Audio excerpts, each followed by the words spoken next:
एका छोट्याशा गावात आर्यन नावाचा एक हुशार पण गरीब घरातील मुलगा राहत होता. त्याला चित्र काढायला खूप आवडायचं, पण त्याच्याकडे चांगली पेन्सिल नव्हती. जुन्या पेन्सिलचा छोटासा तुकडा तो रोज शार्प करून वापरायचा. एके दिवशी शाळेतून घरी जाताना तो बाजारातून जात होता. तिथे एका वृद्ध आजोबांची एक छोटीशी दुकानदी होती. आर्यन तिथे थांबला आणि त्याची नजर एका चमकदार सोनाचळी रंगाच्या पेन्सिलकडे गेली.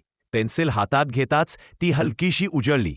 आजोबा हसत म्हणाले, "बाळा, ही साधी पेन्सिल नाही, ही एक जादूची पेन्सिल आहे."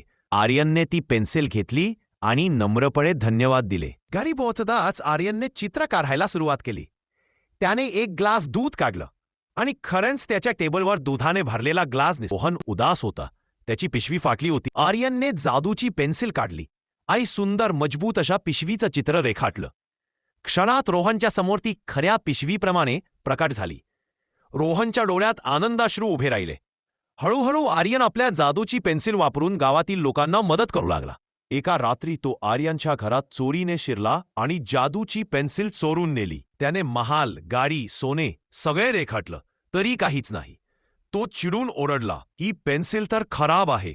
तेवढ्यात आजोबांचा आवाज आला, "जादूची पेन्सिल फक्त चांगल्या मनासाठी काम करते, लोभासाठी नाही." रघुनाथ घाबरला. त्याची चूक समजली. त्याने पेन्सिल परत करून माफी मागितली.